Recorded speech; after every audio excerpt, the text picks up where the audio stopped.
과거에 비슷한 개정안이 나왔을 때도 마찬가지였고 이번 개정안에 대해 크게 반발심은 없지만 제 개인적인 생각은 과연 중개보조원만 제재한다고 해서 중개사고가 없어지고 허위 매물이 근절될지 의구심이 듭니다.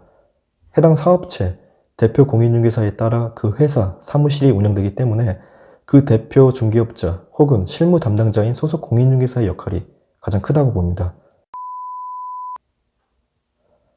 반갑습니다. 공인중개사 강민재 팀장입니다.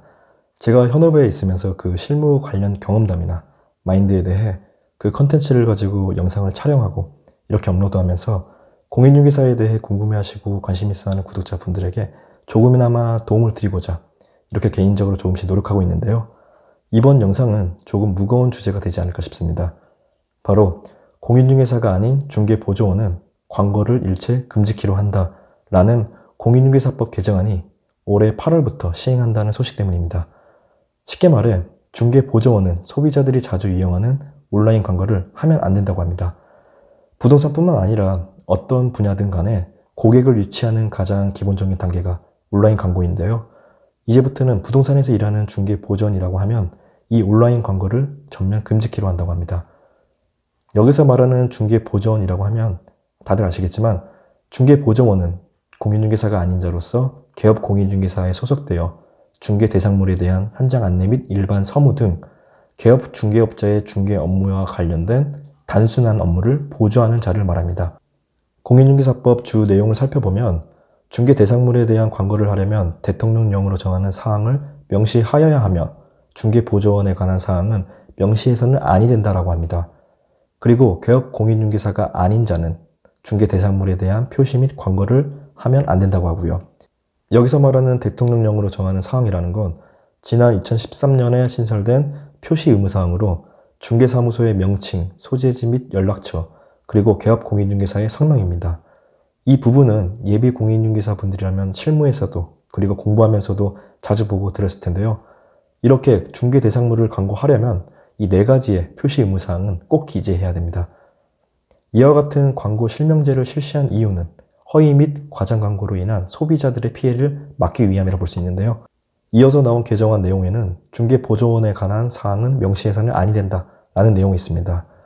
말 그대로 중개 대상물에 대한 광고를 할 때 중개보조원에 관한 사항, 즉 누구누구 실장이나 누구누구 부장과 같은 성명과 연락처를 명시해서는 아니 된다라고 합니다. 그러면서 뒤에 나온 개정안 내용을 보면 개업 공인중개사가 아닌 자는 중개 대상물에 대한 표시 및 광고를 하면 안 된다고 합니다. 이 문구 하나로 여러 전문가분들이 다양하게 해석하고 있는데요. 그 이유는 바로 개업 공인중개사라고 하면 그 사무실을 개업한 대표 공인중개사라는 의미인데 그럼 소속되어 있는 소속 공인중개사는 광고를 하면 안 되는 것이냐라는 의문입니다. 개업 공인중개사가 아닌 자는 광고를 하면 안 된다고 했으니까 중개보조원은 물론이고 소속 공인중개사도 광고를 하면 안 된다라고 해석이 될 수 있는데 자, 그런데 지금 우리는 중개하고자 하는 중개 대상물을 광고하기 위해 어떻게 하고 있나요? 표시 의무사항인 중개사무소의 명칭, 소재지, 그리고 등록된 연락처와 대표 공인중개사의 성명을 표시하고 그리고 나서 그 광고를 올린 직원, 즉 소속 공인중개사나 중개보조원의 이름, 그리고 연락처를 기재하잖아요. 대부분 부동산의 급여 체계가 각 개인이 체결한 계약에 따른 비율제로 급여를 산정하기 때문에 직원, 본인의 성과급 수익을 올리기 위해서라면 본인의 이름과 연락처를 광고에 기재할 수밖에 없다라는 겁니다. 그래야 고객 유치를 통해 계약이 나오고 그에 따른 수익 분배로 직원 본인에게도 성과급이 나올 테니까요. 그런데 해당 개정안 내용에는 중개보조원의 성명과 연락처를 기재하는 것을 금지하고 있으면서 소속 공인중개사에 대한 규정은 명시되어 있지 않습니다. 그래서 일부 전문가분들은 지금처럼 표시 의무사항인 4가지를 기재하고 추가로 소속 공인중개사의 성명과 연락처를 기재하는 것은 위법행위가 아닐 수 있다라는 의견을 내는 이유이기도 합니다. 결론은 이번 개정안이 시행되는 그 시점이 올해 8월 21일부터라고 하니까 그 이후에는 우리가 지금 궁금해하는 부분에 대해 조금 더 확실하게 알 수 있지 않을까 봅니다. 그 전까지는 지금처럼 광고를 하면서 상황을 지켜볼 수밖에 없는 것 같습니다. 그런데 또 이런 생각이 들 수 있겠죠. 왜 이런 개정안이 나온 것일까? 우선 중개보조원이라고 하면 말 그대로 중개보조만 하는 것인데 요즘에 누가 단순 중개보조만 하려고 부동산에 취업을 하겠어요.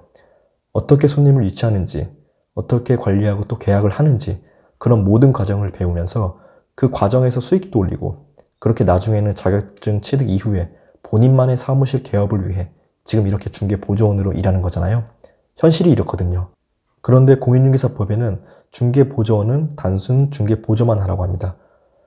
부동산 시장의 건전한 거래 질서를 위함이라고 하는데 풀어서 해석해보자면 중개사고 예방 및 허위매물 근절이 주 목적이라 볼 수 있습니다. 공인중개사의 역할을 도맡아서 중개행위를 하는 사례가 많이 발생하고 그로 인해 중개사고 역시 늘고 있기 때문에 중개보조원의 업무를 제한하는 것이고 그 업무 중에 광고행위를 전면 금지키로 한 것입니다.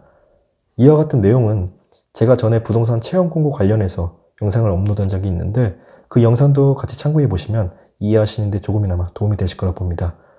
그 채용 공고 관련 영상의 주 내용은 공인중개사 자격증 없이도 높은 연봉을 올릴 수 있다라는 전형적인 취업 사기였습니다.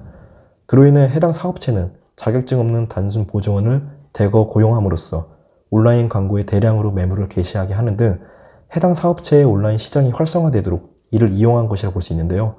이와 같은 그 과정이 지속되다 보니까 다른 사업체와의 경쟁이 치열해질 수밖에 없고 결국에는 과장된 허위 매물이 점점 증가할 수밖에 없는 구조라는 것입니다.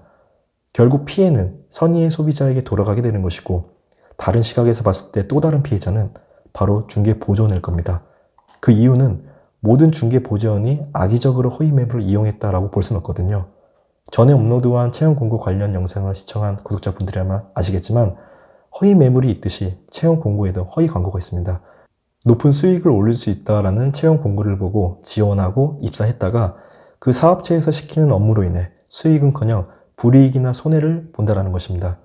어떻게 보면 이와 같은 직원들, 즉 중개보조원 역시 피해자가 될 수 있겠죠.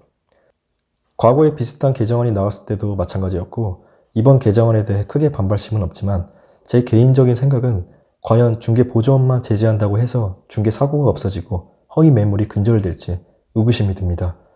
해당 사업체, 대표 공인중개사에 따라 그 회사, 사무실이 운영되기 때문에 그 대표 중개업자 혹은 실무 담당자인 소속 공인중개사의 역할이 가장 크다고 봅니다. 물론 눈앞에 보이는 수익을 위해 허위 매물로 광고하는 중개보조원 역시 있겠죠. 많겠죠. 그런데 모든 중개보조원이 다 그렇다고는 볼 수는 없다는 겁니다. 제가 해당 주제로 해서 영상을 촬영한 이유가 바로 이겁니다. 정말 실매물, 실가격, 실사진으로 정직하게 광고하고 이를 배우고 있는 중개보조원도 많다라는 사실을 알리고 싶어서 해당 컨텐츠로 해서 영상을 촬영한 것이고 일부 악덕 중개업자나 몰상식한 중개업자로 인해 제2의 피해자가 발생하지 않았으면 하는 바람으로 이렇게 영상을 준비해봤습니다. 아무튼 정말 이 허위 매물이라는 광고 행위 자체를 못하게 막고 그로 인해 선의의 피해자 그리고 제2의 피해자가 발생하지 않도록 부동산 거래 질서가 조금 더 투명하고 깨끗해졌으면 하는 바람이고 그로 인해 부동산 시장이 더욱더 활발해졌으면 하는 바람입니다. 이번 영상 여기까지입니다.